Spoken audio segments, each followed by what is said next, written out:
Have you ever felt like certain historical events sit in the same mental bucket? For most of us, the Civil War and the Titanic sinking feel like they happened in the same general era, a long time ago. But what if I told you that the time span separating the sinking of the Titanic from today is literally more than double the time span separating the Civil War from the Titanic? It's a historical proximity shock test designed to break your brain's perception of recent history. Let's break down the two gaps. The first gap, 1865 to 1912. That's 47 years. The second gap, 1912 to 2024. That's 112 years. Our modern world is twice as far removed from the Titanic as the Titanic was from the horrors of the battlefield trenches of the Civil War. To really appreciate this, we need to stop thinking about dates and start thinking about the actual world people were living in. Let's start at our earliest anchor, 1865.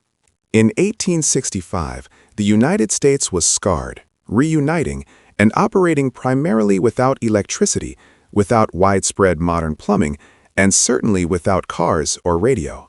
Abraham Lincoln had just been assassinated. The memory of war was fresh, immediate, and everywhere. The fastest communication across great distances was the telegraph. A person born the year the war ended would only be 47 years old when the Titanic sank. They were middle-aged, having witnessed an almost unimaginable pace of change. Now, let's travel that first short 47-year gap from the horse and buggy to the wireless telegraph. We are accelerating into the Gilded Age. Just 11 years after the war, in 1876, Alexander Graham Bell patented the telephone. Suddenly, voices, not just clicks, could travel across wires. Then came the light.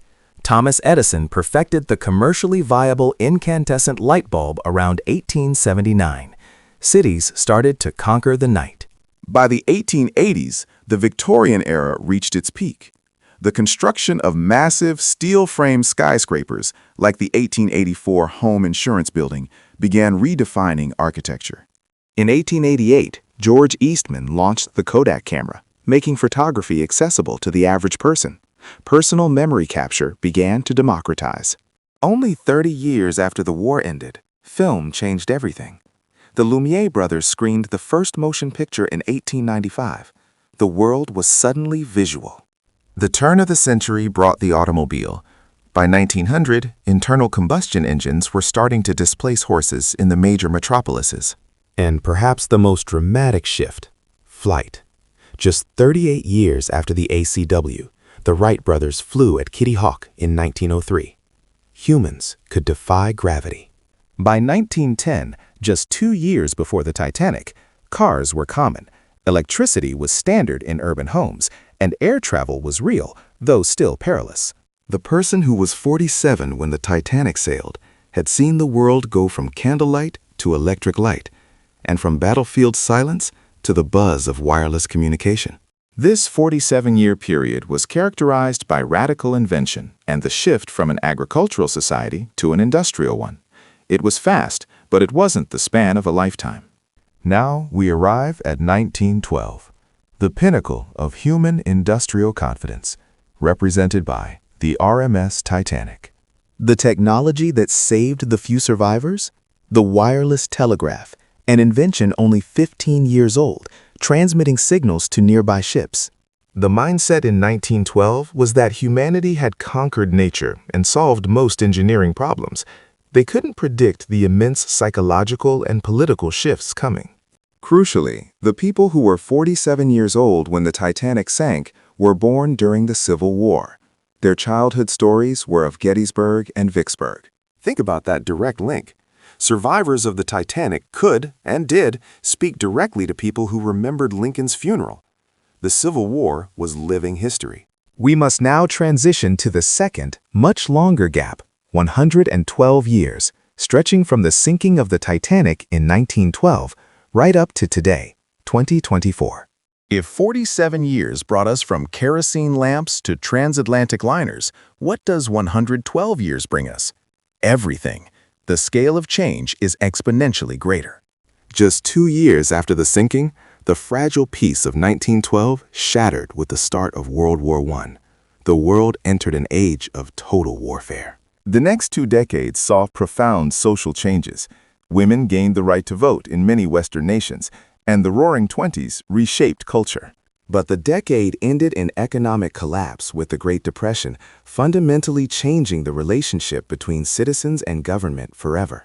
We quickly pivot into the even deadlier Second World War, bringing us sophisticated weaponry, jet engines, and the horrifying birth of the nuclear age. By the 1950s, less than 40 years after the Titanic, television became the dominant medium, uniting households in a way the radio never could. The Cold War dominated the mid-century, defined by a technological race that pushed boundaries further, from supersonic jets to intercontinental missiles. In 1969, just 57 years after the Titanic sank, still fewer years than the Titanic is removed from us now, humans walked on the moon. The Cultural Revolution of the 1960s and 70s saw social norms completely rewritten, a radical departure from the formal, rigid Edwardian world of 1912. In the 1980s, the home computer began to appear. We were building the foundation for the digital revolution that would define the rest of this enormous time span. By 1989, the Berlin Wall fell, signifying the end of the Cold War and a massive shift in global political order, a shift completely alien to the imperial powers of 1912. The early 1990s introduced the World Wide Web to the public. This is where the time compression gets real. Think about this. The Titanic wreck was discovered in 1985. The people who found the Titanic used advanced submersibles, satellite navigation, and complex computing, none of which existed in 1912. The year 1997 brought James Cameron's epic film, Titanic, which dominated global culture. This film came 85 years after the event. A person born in 1865, the Civil War anchor, would have been 32 years old when their entire memory of the Civil War was still immediate and relevant when they watched the Lumiere films. A person born in 1912, the Titanic anchor, would have been 85 years old when they watched the 1997 blockbuster. That's a full lifetime spanning world wars, space travel, and the internet. The new millennium accelerated change further. The early 2000s saw the rise of global terror and the wars in Iraq and Afghanistan, once again redefining warfare. And then came the smartphone in 2007.